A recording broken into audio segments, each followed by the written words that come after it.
Joining us this week on the Daily Dose, I've got a guest that I'm really personally looking forward to having on and talking a little bit with, because Keith O'Brien is a New York Times bestselling author. He has written 5 books, including Charlie Hustle, about the late Pete Rose, Outside Shots, which I actually read, and it drills down into a year of Kentucky high school basketball. He also wrote Fly Girls and Paradise Falls. His work has appeared in New York Times Magazine, The Atlantic, Rolling Stone, The Wall Street Journal, National Public Radio. He is everywhere. This is a big time author here. Well, his latest release is named Heartland.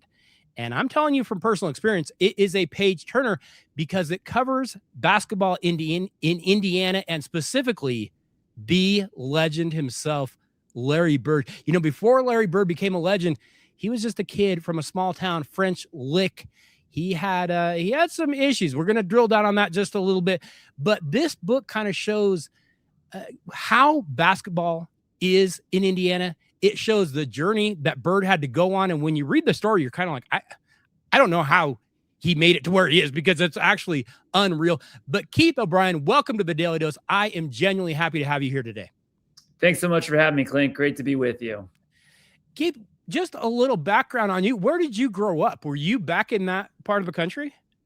Yeah, so I'm born and raised in the Midwest, and raised in Cincinnati, Ohio. And so, when I wrote my book, Charlie Hustle, about Pete Rose, I was really coming home in a lot of ways. Sure. And it was really coming out of that project that I was thinking about other Midwestern stories that we, maybe have overlooked. And that's when I started thinking about Larry Bird.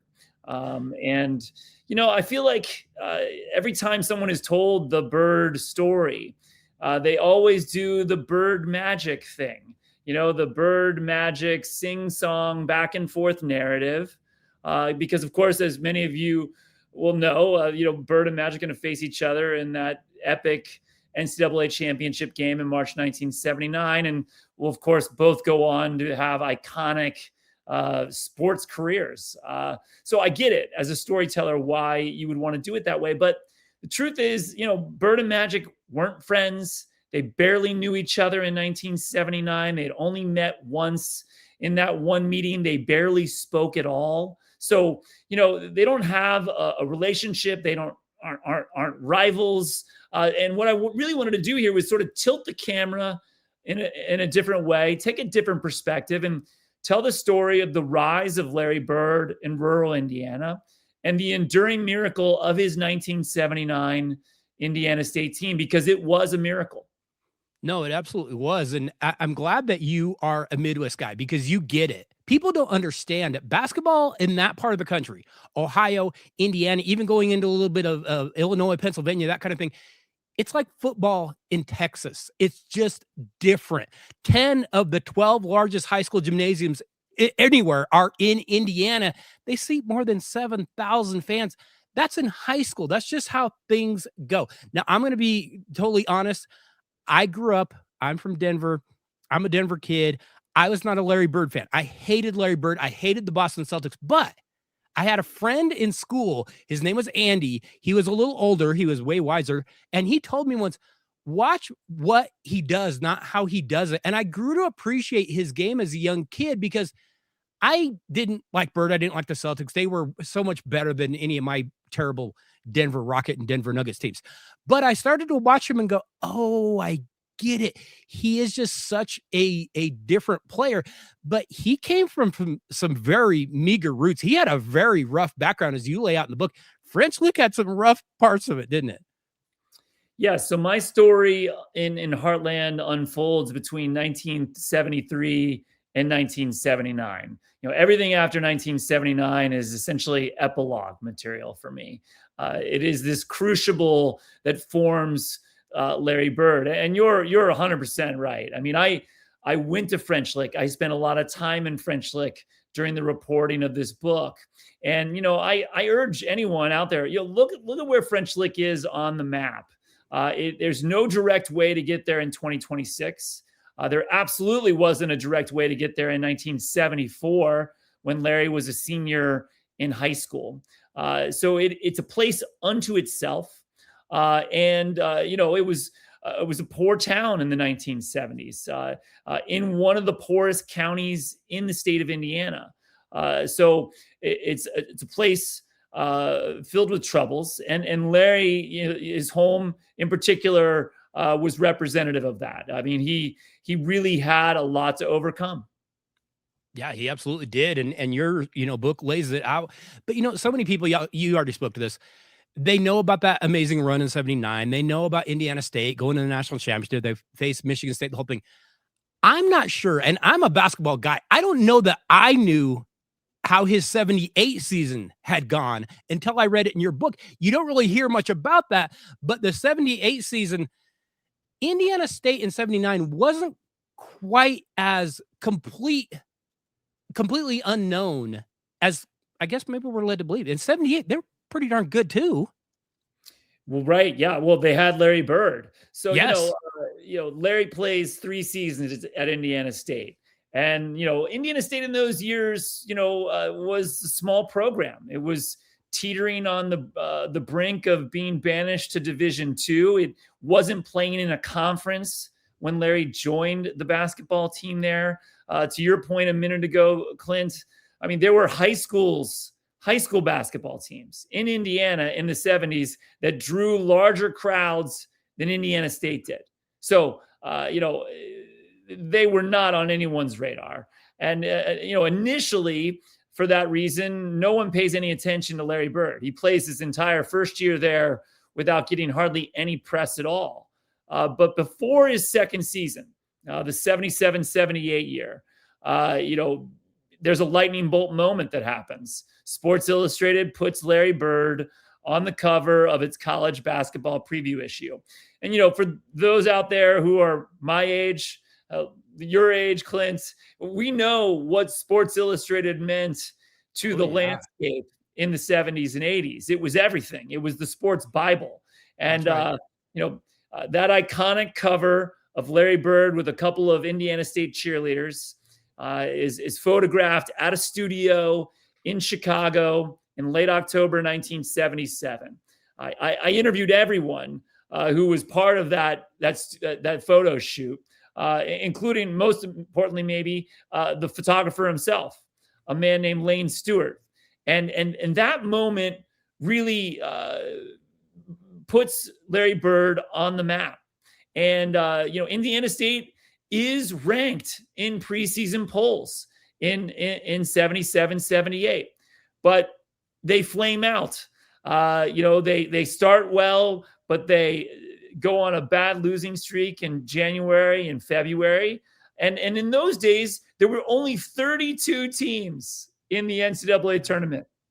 And think about that for a second. We're right on the cusp of March Madness here. There are going to be 68 teams that are getting a bid to play. And then we'll still have about 10 schools that complain that they didn't get one. In 1978, there were 32 bids. You basically had to win your conference. And then there were a handful of at-large bids to be handed out. Bird doesn't get one. Indiana State doesn't get one. And in fact, all the way into late February 1979, Larry Bird has never once played on national TV, not once. Wow. Well, and your book does such a great job of comparing that era in the late '70s, even to today with NIL. And you discuss a little bit, hey, there were some things going on behind the scenes that maybe people weren't aware of at the big schools. Indiana State couldn't afford to do that stuff, though. They were just trying to hold on. Well, one thing's for certain is, the world has completely changed. Yes. And because of those changes, I do think it's going to be harder for us to have an Indiana State kind of miracle. That's fair. Let me be clear. I do believe that college athletes should be paid, should be compensated. For decades, the NCAA and major college programs profited off the backs of young athletes, often to their own detriment. Young players got injured, burned out, got nothing for it. That was wrong. But the world we're living in now has created a system where it's just going to be much harder for a Larry Bird, Indiana State miracle to take place. Could a player of Larry Bird's caliber and talent slip through the cracks and not be recruited by top schools and end up at a small school like Indiana State? Yes, absolutely. That can still happen in 2026. But once Larry Bird was there at Indiana State, he proved right away that he was for real. Averaged almost 30 points a game, in 1976, 77, his first year. There's a reason why Sports Illustrated is putting him on the cover in November 1977 and calling him college basketball's secret weapon, because he is. And in these days, that player would have been able to cash in and leave the school that recruited him or her initially and go sign with a bigger program. And again, I think that's great for players, but it's really hard on fans. And it's going to make a miracle Cinderella story like Indiana State much harder, because in this day and time, a young Larry Bird, would have left most likely and gotten paid to play big money to play somewhere else. Your book also dives into the background of one Robert Montgomery Knight, one of the most controversial and confusing personalities probably in American sports history. Of course, Bird began his collegiate career at the University of Indiana playing for Knight. It didn't go so well, did it? Well, Bird ends up at Indiana in August and September 1974. But it's not because Bobby Knight was falling over himself to sign Bird. He comes a little late to the party in the spring of 74, but he is the biggest name in Indiana. I mean, I think he in 1974 was the most important man in Indiana. Everybody in town, in French Lick, in West Baden, where Bird grew up, wants him to sign there, wants him to go play for Bobby Knight. And he does. And Bird doesn't make it 3 weeks at Indiana. And, I have fresh reporting, new scenes and details in the book about that, about what happened there. But when Bird leaves in September of 74 and hitchhikes home to French Lick, it is a point in time where we are on the brink of losing Larry Bird forever. To just give you a perspective of how big, or rather how small, Larry Bird was in September 1974. There is only one newspaper in the state of Indiana that writes about him leaving. It's the Bloomington Herald Telephone. One article. Knight is out of town at a coach's convention. He's giving a talk up in Fort Wayne, Indiana, on the night that Bird leaves. When he gets the news that Bird is gone, he doesn't panic. He doesn't rush home or go down to French Lick. As he tells the Bloomington Herald Telephone, we've accepted it. He's gone. And in that winter of 74, 75, no one is writing stories about whither Larry Bird or where's Larry Bird going to play. He's already gone. He briefly, plays basketball at a vocational school. This is not a community college. This is not a JUCO program. He plays basketball at a vocational school of about 200 students in West Baden Springs, Indiana. He then quits there, gets a job with the street department in French Lick, where he's paving roads, collecting trash. And by February 1975, Larry Bird is effectively playing pickup basketball in what was known as the Industrial League in Indiana. This is essentially over 30 men's basketball. The teams were sponsored by taverns, liquor stores, sporting goods stores, construction companies. The guys don't have matching uniforms. Most of Larry Bird's teammates and opponents have day jobs and wives and kids. And in the scant articles that were written about Bird, or about his team rather, in the sports pages, small little tidbits about the Industrial League, at times that winter, they can't even spell his name right. So he is gone. And we very nearly lose him. That is absolutely unreal. Somehow, Indiana State, who kind of doesn't have a coach at the time, their athletic director kind of takes over, and Bob King somehow fishes Bird out and brings him back. That is just unreal that it even happened that way. A guy that wasn't the coach, was the AD and kind of had to name himself coach, ends up pulling Bird out. Without him, we don't know who Larry Bird is. Well, right. So Bob King is the athletic director at Indiana State that winter. And he fires his head coach at the end of that season and appoints himself to be coach. Now, it sounds crazy on the face of it, but Bob King, had been a great coach at New Mexico in the 60s and early 70s. So he had retired and is now returning to the game. And Bob King hires as his lead recruiter someone who understands Indiana. Bob King is from Iowa originally, spent most of his life out west. He doesn't know Indiana. And so he hires a man named Bill Hodges, a young assistant, a bit of a journeyman, to be his lead recruiter. And Bill Hodges shows up in Terre Haute, Indiana in April 1975. And based on my reporting, the very first thing Bill Hodges wants to do is go down to French Lick and see if he can find Larry Bird. Hodges has seen Bird play two times, but knows that he's too good to not be playing anywhere. And really, this is the moment. And it's Bill Hodges who's the person who pulls Larry Bird back from the brink. Sometime early that April, Hodges goes down there, down to French Lick, which is, over a 2-hour drive from Terre Haute, and goes hunting for Bird.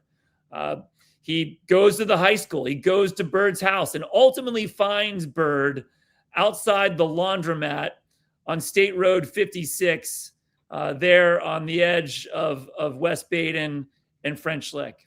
And in a meeting that will happen that day inside Bird's grandmother's house, Bill Hodges connects with Larry. And I think what's important to know about Bill Hodges is he's a lot like Larry Bird. He's from rural Indiana. He knows what it's like to be poor and overlooked. And really he connects with Bird. And it is that connection and that perseverance that in my opinion, based on my reporting, pulls Bird back from the brink and saves him from a life potentially in obscurity. Well, and a life, based on his background and based on his family, a life that could have gone down a really, really dark path when you know what happened with his father and that kind of thing. So yeah, it's absolutely amazing. And you spoke to this a little bit before, Keith, but the run that Indiana State goes on all the way to the national title game, it might be the greatest Cinderella run in history. You have two guys that spend any time in the NBA. Larry Bird, obviously. Carl Nicks had a cup of coffee in Denver, I might add, with my Nuggets. The only other guy to ever make an NBA roster. This was a group of guys that you wouldn't have given them a prayer, but Bird was that good to carry them. Yeah, I mean, we've certainly seen great Cinderella stories over the years. NC State, 1983. Sure. Butler Bulldogs 2010, Villanova, there have been others. But I agree. I mean, this is an epic story. They enter that 78-79 season unranked in their own conference. The press and the coaches are picking Indiana State to finish third or fourth in their own conference. Wow. No one expects them to do anything. An assistant coach, to give you a sense of just how little faith people had in Larry Bird and in this team, an assistant coach quits just days before the practices began that fall because he has not been awarded the head coaching job after an illness befalls Bob King, and Bill Hodges takes over. If this coach believed, of course, that this team was great, he would have stayed, but he doesn't. And so this team really does come out of nowhere. I have a question for you, and maybe just to get your thoughts on this. I am fascinated by the narrative that Larry Bird could not have success in this era today, when I'm literally watching a guy has a game a whole lot like Bird right here in Denver, and Nikola Jokic. Same thing with Luka Doncic out in LA. And I'm going, what are you talking about? His mental game overcame every physical liability that he may have had. That I don't know who is arguing that point of view, but I would strongly disagree with the notion that Larry Bird wouldn't be able to compete in 2026. I mean, listen, the game is fully changed. We all know this. The players and their training regimens have changed.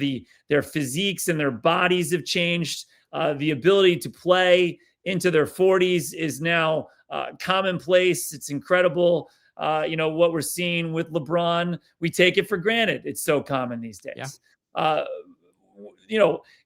Larry Bird in 2026, certainly his body wouldn't have looked like it looked in 1980 or 81, 82. He would have been training just like all the guys are these days. And regardless of all that, there are two things about Bird that absolutely translate to today's game.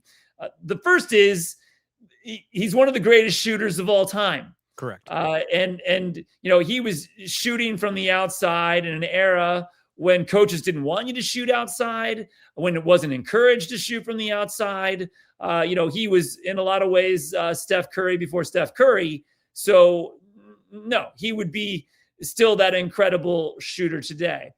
And the second thing is just something that's inside of him. Larry Bird has that trait that so many great athletes have. He is driven, by grievance. He is driven for revenge. He is driven to prove himself every single night. And a lot of great all-time athletes had that quality. Michael Jordan, Kobe Bryant, Tom Brady, on and on. So Bird, for all those reasons, would absolutely be tearing up the league in 2026. Agree 100%. And the way that he played, we're literally watching guys take from his game today. You people look at my guy here, Nikola Jokic here in Denver, and they're going, oh, he sees the floor. Bird was doing that 40 years ago, and I don't know that people truly grasp that, because sports people in general are usually the youth. They're the loudest, at least, and they have no memory and they have no history. So they just don't grasp it. But what Bird was doing way back then, it's absolutely the same thing as what Jokic is doing now.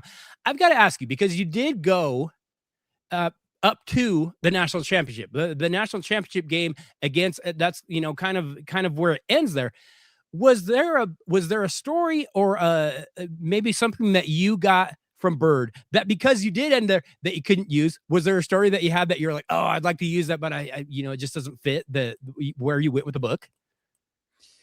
Well, in any reporting project, in any book, you're leaving things on the cutting room floor. You should be. You should be. Of course. It's not my job, I don't think, to fill my book with a bunch of information and stories. It's my job to tell a good story. Yes. And to keep that story moving, and so that the reader wants to go to the next chapter, wants to turn the page. And so I am constantly cutting out of my books, lots of good things, because I want to keep it on track. I want to keep it moving. And so certainly, yes, there were lots of things that I know, that I learned, scenes, moments, details that aren't included in the book. I'll just share one here. Much later, well past my narrative, which again, Heartland takes place between 73 and 79. Everything else is epilogue. And there is an epilogue, of course. showing, just how that one moment in time changes everything for Bird and the people around him. But much later, sort of unrelated to my story, Bird is now with the Indiana Pacers. He's the president of the Pacers, and as many people will know, Bird won a gold medal in 1992 with the Dream Team. And Bird had a couple kids at this point in time, and his daughter apparently wanted to bring the gold medal to school for show and tell. Bird did not have his gold medal. The gold medal was still in Terre Haute. It was being kept by a good friend. And Bird called the friend and said, "Hey, would you mind sending the gold medal over? Explain the reason why his daughter had show and tell." And his friend said, "Listen, I'm not putting this thing in the mail. I'm going to drive it over to you. I will drive it. It's an hour and a half, Sure. from Terre Haute to Indianapolis." But Bird, is a frugal man, and would not tolerate the notion that someone was going to, take the time out of their day, gas money, et cetera, to drive over to Indianapolis for the absurdity of bringing and delivering a gold medal. And so he insisted that his friend mail the gold medal to him. And so that's what he did. Oh my goodness. You have just summed up exactly who Larry Bird is, though. The old story of he was never the same after he hurt his back, that he hurt laying his own driveway because he didn't want to, pay for somebody to go do it. But no one worked harder. I'm telling you right now, go pick it up.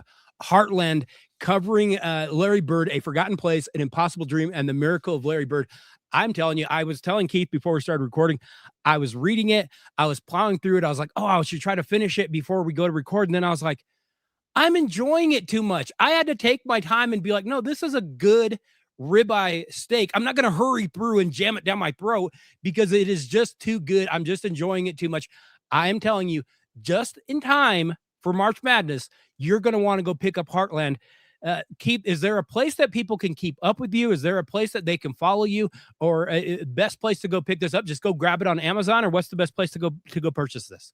Well, you can find me in all the usual places. I'm on Instagram at O'Brien Story, and all the other social media platforms too. Okay. As for the book, you can order Heartland today wherever they sell books. Wherever you get your books, you can find Heartland there. And if you're interested in a signed copy, my local independent bookseller here in New Hampshire, Water Street Books, does ship for free. And you can go to the Water Street Books website, Water Street Books in Exeter, New Hampshire, and order signed books directly from there. And they will arrive as if by some miracle through the mail, just like Larry Bird's gold medal once. Just like his gold medal. Perfect. Excellent way to sandwich that in.